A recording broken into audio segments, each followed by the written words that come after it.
Oi, gente, tudo bom? Seguinte, tópico 18, nós vamos falar sobre os tipos societários menores. Que é isso? Na verdade, são menores porque o Código Civil, o nosso ordenamento jurídico agora, depois da unificação do direito privado, ele estabelece dentro do livro do direito de empresa os tipos societários que, obviamente, podem ser utilizados pelo empresário na condução dos seus negócios, na exploração da sua atividade econômica. É claro que são menores porque os principais, os mais utilizados, aqueles que a gente observa no dia a dia, eles são constituídos sob a forma de sociedade anônima ou sob a forma de sociedade limitada. Não significa que esses tipos societários menores eles são menos importantes ou porque eles não são utilizados porque eles são prejudiciais. Nada disso. Talvez a principal razão seja o desconhecimento. Talvez a principal razão seja justamente o fato das pessoas não saberem, não conhecerem esse tipo jurídico, esses outros tipos jurídicos que o nosso ordenamento prevê. Tá? E por várias razões, e a gente vai aos poucos aqui comentando sobre essas razões, né? Então, assim, o ordenamento jurídico, o Código Civil, no caso, ele permite a criação de outros tipos. No total, na verdade, são 7 tipos societários que o nosso ordenamento estabelece. Então, além desses dois primeiros que nós já estudamos quase que exaustivamente, que é a sociedade anônima e a sociedade limitada, nós temos outros dois tipos, ou melhor, outros 3 tipos societários empresariais e outros 2, né, também um empresarial, mas sem personalidade jurídica, e a sociedade simples. Então, por que eu falo isso?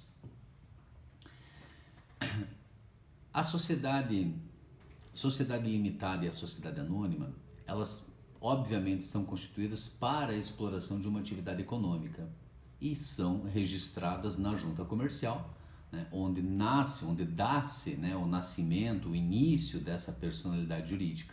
Tá? Os outros 3 tipos que também têm registro na junta comercial são a sociedade em comandita por ações, a sociedade em comandita simples e a sociedade em nome coletivo. Tá? A sociedade em conta de participação, a SCP, ela também é uma sociedade empresária, no entanto, ela não tem registro na junta comercial. Ainda assim, o Código Civil prevê a sua existência. Tá?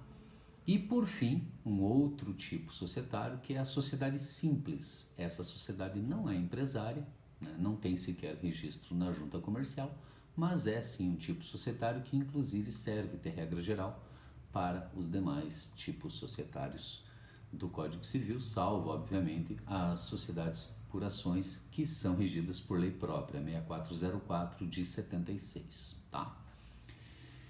Então vamos lá. Dentro desses 5 tipos jurídicos que a gente vai estudar hoje, a gente inicia pelos tipos jurídicos empresariais com personalidade jurídica, aqueles registrados na junta comercial. Né? Então, assim, os 2 primeiros eu vou falar das comanditas, tá? Eles têm a sua semelhança, né? Entre eles, obviamente, as suas distinções e as semelhanças que eles têm com outros tipos jurídicos que a gente já estudou, as anônimas e as limitadas. Então, o que é a sociedade em comandita? Isso significa dizer que é uma sociedade em que há um comando para um dos sócios ou uma das figuras de sócios. Tá? Ela se distingue bastante das sociedades anônimas e limitadas justamente pela existência, pela presença dessas 2 figuras de sócios. E isso não significa dizer que são sociedades formadas por 2 sócios, não é isso. São 2 tipos de sócios, tá? Que basicamente se distinguem em relação à responsabilidade que eles assumem frente às obrigações sociais. Então, basicamente significa o quê? Essa figura de sócio é o comanditado ou o comanditário. Quando nós falamos sociedades em comandita, significa que o sócio comanditário ele dá poderes ao sócio comanditado para o exercício da atividade econômica. Portanto, o sócio comanditado vai administrar a sociedade, vai chefiar a sociedade, né, e com poderes para tal, obviamente, e por conta disso responderá de forma ilimitada pelas obrigações sociais. Portanto, significa dizer que a sociedade em comandita, ela se estabelece dessa forma por existir essas duas figuras de sócios. Se não existirem, vamos imaginar que tenha um sócio comanditado e 3 sócios comanditários. Se esse sócio comanditado vier a falecer, vão restar ainda 3 sócios comanditários. Significa que a sociedade vai deixar de existir? Não, porque a pluralidade de sócios permanece. No entanto, perde a característica de comandita. Por quê? Não importa o número de sócios, mas sim que exista a figura dos 2 tipos de sócio. Tá? Então, resumindo, a sociedade em comandita simples, elas têm sócios comanditários e comanditados. Os comanditários respondem limitadamente pelas obrigações sociais e os comanditados respondem ilimitadamente pelas obrigações sociais. Eu costumo fazer uma regrinha para a gente lembrar. O comanditado, como ele recebe poderes do comanditário, ele é o outorgado, porque o comanditário outorga poderes para que o comanditado exerça a atividade empresária no cargo de administrador. Portanto, comanditado é o outorgado, é aquele que recebe poderes de administração. Por isso, se ele recebe poderes de administração, obviamente, ele responderá ilimitadamente pelas obrigações sociais, enquanto o comanditário responderá limitadamente até o limite do que investiu na sociedade, até o limite do valor de suas cotas, tá? Qual é a diferença entre a comandita simples e a por ações? A comandita simples, ela se divide, o seu capital social se divide em cotas. As comanditas por ações, o seu capital social se divide em ações. Esta é a diferença. Por isso que a sociedade, a 6404, né, é a lei das sociedades por ações. Não é a lei que rege apenas as sociedades anônimas, mas também as sociedades em comandita por ações. Tá? Às vezes a gente fala, né, a lei da sociedade anônima, né?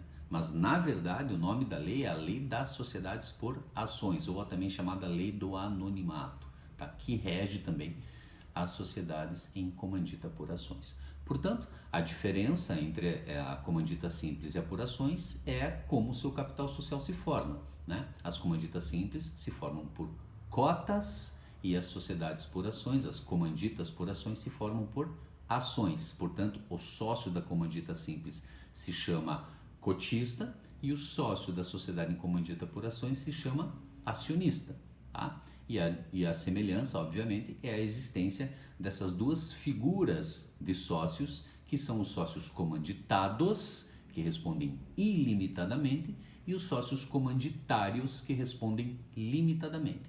E aí você me pergunta, mas professor, qual é a vantagem? Quem vai querer responder ilimitadamente? É claro que essa sociedade é pouco utilizada. Então percebam o seguinte, imagine uma situação em que uma pessoa apenas investirá o capital, enquanto a outra vai realmente administrar o negócio. Essa pessoa que vai administrar não tem o capital, não tem como investir o seu dinheiro no negócio, mas é um negócio lucrativo, rentável e seguro. E ele vai, obviamente, buscar investidor. Esse investidor pode investir nessa sociedade e, obviamente, nós sabemos que a consequência disso é, muitas vezes, a responsabilidade pelas exceções, dívidas trabalhistas, tributárias, relação de consumo. Então isso pode gerar, inclusive, uma responsabilidade no patrimônio desse sócio comanditário por conta da quebra dessa regra, né, em razão daquelas exceções que podem afetar o patrimônio particular do sócio comanditário. Então o que ele pode, né, propor ao sócio comanditado? Olha, eu invisto nessa sociedade desde que você assuma a responsabilidade de forma ilimitada. Se você vai administrar o negócio, eu invisto no negócio, eu vou ser um simples investidor e você vai ser o gestor desse empreendimento. Aí sim, eu aceito, né? Então, sem dúvida, seria um tipo societário muito utilizado se as pessoas de fato tivessem conhecimento desse tipo jurídico, né? Normalmente, quando algumas pessoas se reúnem para formar sociedade, as opções que são dadas a eles olha, você ou vai abrir uma limitada ou vai abrir uma anônima, né? Nem conhecem ou nem indicam esses outros tipos societários, mas são de fato muito viáveis e muito seguros, sem dúvida alguma, tá? O outro tipo societário é a sociedade em nome coletivo, ou a SNC. A sociedade em nome coletivo tem as suas peculiaridades, e essa sim se distingue muito das demais, porque todos os sócios respondem ilimitadamente pelas obrigações sociais. Aí sim, né, gera aquele pavor, né? Por que eu vou entrar numa sociedade em que a minha responsabilidade é ilimitada, né? O credor pode agredir o patrimônio da sociedade e, se não o fizer, se não tiver bens suficientes, ele vai diretamente agredir o patrimônio do sócio, né? do particular, sem sequer demonstrar aí vamos imaginar aí um desvio de patrimônio, enfim, qualquer ato, né, que autorize a desconsideração da personalidade jurídica, porque não há necessidade, porque os sócios respondem ilimitadamente, né? Mas tem suas vantagens, por incrível que pareça, sim, tem suas vantagens, tá? E uma delas, por exemplo, é o fato da blindagem patrimonial, né? Muitas pessoas falam o que é blindagem patrimonial. Não é a blindagem patrimonial da sociedade em si, isso se faz através das chamadas holdings, porque cria um grupo, né, econômico, e uma sociedade acaba blindando as demais sociedades até atingir o patrimônio dessa sociedade mãe, ou a chamada controladora. Quando nós falamos em blindagem patrimonial, eu estou falando da blindagem patrimonial do sócio, do patrimônio do sócio. Como que isso funciona? Simples. Na sociedade em nome coletivo, muito embora os sócios respondam ilimitadamente, o patrimônio que é preservado é o patrimônio do sócio. Então, como que funciona, né? O sócio, ele converte, ele transfere o seu patrimônio para a sociedade e recebe, obviamente, cotas por conta dessa participação, né? Quando acontece isso, imagine o seguinte, que o credor do sócio, tá? O sócio é uma pessoa natural, por quê? Porque sociedades em nome coletivo somente podem ser formadas por pessoas naturais, e detalhe, apenas o sócio pode ser administrador, não admite terceiro administrador, tá? Quando ele transfere esse patrimônio para a sociedade e recebe essas cotas, imagine que um credor desse sócio promova uma execução, uma ação de cobrança, né, contra esta pessoa, contra esse sócio, e não encontra bens passíveis de penhora, passíveis de constrição judicial em nome da pessoa natural, né? E encontra essas cotas societárias. E ele vai pedir a penhora em juízo dessas cotas societárias. Isso é possível? Não. O credor não conseguirá agredir o patrimônio do sócio, né? Ele vai, obviamente, ele vai poder agredir o patrimônio da sociedade? Não, porque a dívida é do sócio, é uma relação do sócio com o credor. E, obviamente, nesse caso, não há possibilidade, porque a lei ela estabelece algumas medidas de proteção desse patrimônio do sócio, tá? Então, essa é a blindagem patrimonial que a gente fala, certo? Outra característica, claro, né, é uma sociedade de pessoas, né, e pessoas naturais, e é uma sociedade contratual, tá? Ela somente se forma através de contrato. Esqueci, importante, as duas primeiras que eu falei, as sociedades em comandita, as comanditas simples são sociedades de pessoas, lembram? Porque a gente já falou sobre as características anteriormente, né? No outro tópico. Importa a qualidade subjetiva do sócio, então são sociedades de pessoas e são sociedades formadas por contrato, são contratuais. As comanditas por ações, porque são regidas pela 6404, são sociedades de capital e são sociedades institucionais, criadas por estatuto, ok? Oi, gente, fiz uma pequena pausa aqui. Então é o seguinte, além desses três tipos societários que nós acabamos de falar, sociedade em comandita simples, sociedade em comandita por ações e sociedade em nome coletivo, né, que são empresariais, e com personalidade jurídica, portanto personificadas, porque são registradas na junta comercial, nós temos ainda as sociedades em conta de participação, ou SCP, e as sociedades simples. Tá? Então, assim, falamos da limitada, da anônima, das comanditas e da sociedade em nome coletivo. São as 5 sociedades empresariais personificadas, de acordo com o Código Civil. A sociedade em conta de participação, a SCP, é uma sociedade que não é registrada na junta comercial. Ela não tem personalidade jurídica, então é uma sociedade despersonificada. Tá? Mas ainda assim, ela é admitida pelo nosso ordenamento, inclusive aceita pela Receita Federal do Brasil. Tá? Em que termos? Veja só. A SCP é uma sociedade que apresenta 2 figuras de sócios. Um é o sócio ostensivo, é aquele sócio que vai realizar a atividade econômica, é o sócio que vai ser o responsável por aquele empreendimento, enquanto o outro sócio é o sócio oculto ou partícipe, é o sócio que irá investir o seu capital naquele empreendimento, naquela ou para aquela atividade econômica, certo? Agora, é claro, esse sócio oculto, ele não pode aparecer em momento algum. Para a pessoa que está contratando com o sócio ostensivo, sequer essa pessoa tem conhecimento da existência desse sócio oculto. O próprio nome já diz, sócio oculto, porque ele não pode aparecer, né? Ele normalmente é uma pessoa natural que investe, uma pessoa física que investe o seu capital para possibilitar ao sócio ostensivo o exercício pleno daquela atividade econômica. Tá? Um exemplo bem comum que acontece, né, que se utiliza dessa SCP, é no caso de importadoras. Né? Então a pessoa ela tem o know-how, ela tem a sua pessoa jurídica constituída, né? Explora já essa atividade econômica e ela não tem um capital para, sei lá, buscar uma oportunidade de negócio, né, fora do país. Então, para adquirir esse produto fora do país, ele precisa de um aporte de capital. Então, ele encontra esse investidor, que é o sócio oculto, permite, portanto, adquirir esse produto, né, despacha esse produto, desembaraça na aduana aqui e ingressa esse produto no mercado interno para a sua devida colocação no mercado. O resultado dessa operação vai gerar um lucro, né, a expectativa de um lucro para essa empresa, que obviamente vai tributar, né, vai pagar o tributo decorrente dessa atividade e vai ter um lucro a ser distribuído. O sócio oculto vai receber proporcionalmente, de acordo com o que estabelece o contrato, né, o contrato social dessa SCP, vai receber esses lucros. Como é um ganho de capital, normalmente esse ganho de capital seria tributado. No entanto, nesse caso não é. Por quê? Porque a sociedade já realizou o pagamento decorrente dessa atividade. Então, o tributo já foi recolhido. Então, este sócio receberá o seu numerário independentemente, ou livre de tributação. Tá? Então, e ele poderá, inclusive, declarar para a Receita Federal, no seu imposto de renda, esse ganho de capital não tributável. Então isso é muito comum, é um tipo societário muito utilizado.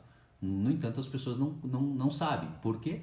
Porque é um contrato social que não é registrado na junta comercial, é um chamado contrato de gaveta, né, que só a Receita Federal tem conhecimento. Os sócios e a Receita Federal, ninguém mais. Não é um contrato que se dá publicidade.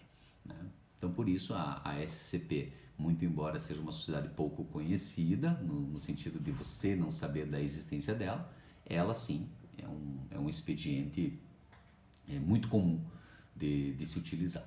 Tá? Por fim, a sociedade simples. Né? O que é a sociedade simples? É uma sociedade que não exerce atividade econômica empresária. E sim, claro, exerce uma atividade econômica, mas que não é organizada empresarialmente. Então, um exemplo disso, uma sociedade de profissional, né? Uma sociedade cuja atividade profissional seja regulada por lei. Uma sociedade de advogados, uma sociedade de médicos, uma sociedade de contadores, enfim, uma sociedade uniprofissional é uma sociedade simples. Por quê? Porque os seus sócios, eles primeiro que não são considerados empresários, são considerados profissionais daquela determinada área, né? Então, Então, uma sociedade constituída por 3 advogados que exercem serviços, prestam, né, serviços advocatícios, eles criaram uma sociedade simples. O seu registro é feito na junta comercial? Não, é feito na entidade de classe que fiscaliza e é responsável por essa atividade, que é a OAB. Da mesma forma, os médicos, né? Uma sociedade médica é uma sociedade que não tem registro na junta comercial. Então, assim, ou esse registro é feito em órgão próprio, né, dentro da sua entidade própria, ou em títulos e documentos. Tá? No caso da OAB, não se permite o registro em títulos e documentos, apenas na própria ordem. Tá? Agora, é claro, quando eu falo que essa sociedade, para ser considerada simples, ela é uniprofissional, significa que os sócios todos devem exercer essa profissão e somente essa. Por exemplo, uma sociedade de 2 advogados e 1 contador, muito embora explorem e prestem serviços advocatícios, ela não é considerada uma sociedade profissional, ou seja, uniprofissional, e portanto ela não é uma sociedade simples. Uma sociedade constituída por 4 médicos e 1 fisioterapeuta, da mesma forma, ela não é uma sociedade uniprofissional, portanto ela não é considerada uma sociedade simples. Inclusive a questão de tributação, ela tributa como qualquer outra. Sociedades profissionais não, tem uma tributação bastante diferenciada, bastante favorável, diga-se de passagem. Então, a sociedade simples não se organiza empresarialmente. Vamos imaginar uma sociedade que tenha cunho científico, uma sociedade que tenha cunho artístico. Ele também não se organiza empresarialmente. De cunho científico é visando a pesquisa. De cunho artístico, por exemplo, a artesania ou algo do tipo, né? Então são situações em que o próprio código estabelece que nas sociedades de cunho científico, artístico e de profissionais ou uniprofissionais, eles não recebem, não adotam essa característica da empresarialidade, tá? Portanto, são consideradas sociedades simples. Mas ela é muito importante. Primeiro porque ela é muito comum, muito conhecida, né? Não tem registro na junta comercial, mas tem registro nos seus órgãos próprios, né? Ou em títulos e documentos. Mas ela é muito importante também, inclusive para as sociedades empresárias, porque as regras da sociedade simples se aplicam para os outros tipos societários, com exceção, obviamente, das sociedades anônimas e das sociedades em comandia de explorações, que são sociedades regidas por lei própria, né? A 6404. Mas a sociedade simples, todas as demais, ela sim, é a regra geral. Por exemplo, o artigo 1053 do Código Civil, que fala da sociedade limitada, diz que nas omissões deste capítulo aplica-se subsidiariamente a regra da sociedade simples. Tá? Então, sim, a regra geral do Código Civil é baseado no regramento da sociedade simples, né? As chamadas sociedades contratuais. Né? Pondo fim à nossa discussão aqui, eu só queria falar rapidamente sobre um outro tipo jurídico. Na verdade, não é um tipo jurídico, é uma figura jurídica própria, que é a chamada sociedade de propósito específico. Por que eu gostaria de falar sobre ela? Não é um tipo societário, que está previsto no Código Civil, mas é uma figura bastante utilizada, né? E é um termo bastante em voga. Hoje está sendo muito utilizado as chamadas SPS, ou Sociedades de Propósito Específico. O que é isso, na verdade? A SPE é um tipo societário, na verdade, que ele se utiliza, né, de um tipo societário já existente. Então, para você formar uma SPE, você tem que ser limitada, você tem que ser anônima, você tem que ser sociedade de nome coletivo. Então, para você ser uma SPE, você utiliza um tipo societário já existente e aí sim você vai explorar aquela determinada atividade. Qual? É uma atividade específica, o próprio nome já diz, sociedade de propósito específico. Normalmente essa sociedade é uma sociedade por prazo determinado e apenas uma atividade empresária. Tá? Vamos dar um exemplo, né? Uma incorporação imobiliária.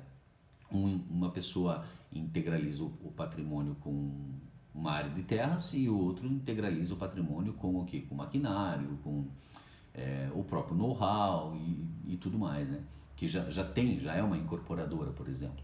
Então eles criam uma sociedade de propósito específico, né? Fazem a edificação, incorporam, né? Ou então vamos imaginar um loteamento e depois disso, obviamente, vão vender essas unidades imobiliárias, né? E depois da venda dessas unidades imobiliárias, essa sociedade perde a sua razão de existir, né? Não há por que continuar essa atividade. Então ela se extingue. Então essa dissolução ela é confirmada através do registro na junta comercial do seu extrato social.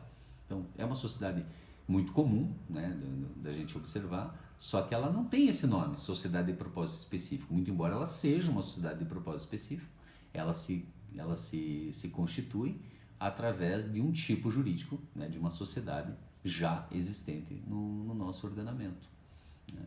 Uma coisa importante também de falar para vocês, né, acabei esquecendo quando a gente falou da sociedade em nome coletivo, né, que é aquelas sociedades que os sócios respondem ilimitadamente e tem como principal característica a blindagem patrimonial, né. Se pergunta, mas por que os sócios criariam uma sociedade que todos eles responderiam ilimitadamente pelas obrigações sociais? Veja só, se essa blindagem patrimonial é feita no patrimônio do sócio, que ele recebe essas cotas e elas não podem ser penhoradas, o patrimônio que foi convertido para a sociedade ele fica exposto, obviamente. E por que não criar uma sociedade de nome coletivo, ou sociedade em nome coletivo, a SNC, para atividades de baixo ou de mínimo risco? É por isso, né? E é normalmente nesses casos que elas são utilizadas. Utilizo como exemplo, dou bastante exemplo disso, porque inclusive, né, orientei muitas sociedades constituídas sob esse propósito, sociedades de administração de imóveis próprios, né? Existe inclusive um CNAE específico, né, uma Classificação Nacional de Atividade Econômica específica nesse assunto que fala. Não é uma imobiliária, imobiliária é a administração de imóveis de terceiro, é uma sociedade que administra imóveis que é de propriedade dela mesma. Então, os sócios converteram esses imóveis para serem destinados à locação, transferiram para esse patrimônio dessa sociedade e ela é que vai administrar esse patrimônio. Então, é claro, as obrigações sociais, esse patrimônio todo irá responder. Então, se você tem todo esse patrimônio que irá responder, é claro que o patrimônio do sócio fica blindado, fica protegido, né? Essas cotas societárias, né? E o que mais? Administrar imóveis, qual é o risco dessa atividade? Não é uma atividade de indústria, não é uma atividade de transporte de produtos químicos, não é uma atividade, né, que demanda muito investimento ou que tenha, por exemplo, relações de consumo muito arriscadas, enfim, porque obviamente relações de consumo agridem o patrimônio dos sócios. Não, administração de imóveis próprios, então é mínimo o risco, para não dizer zero, é mínimo, né? Muito reduzido o risco desse empreendimento. Então, normalmente nesses casos se utilizam as chamadas SNCs, né?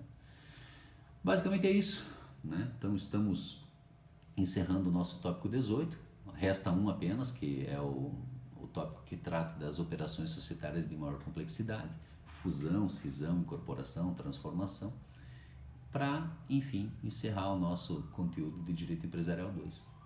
E é isso. Ficamos por aqui e até o próximo tópico. Tchau, tchau.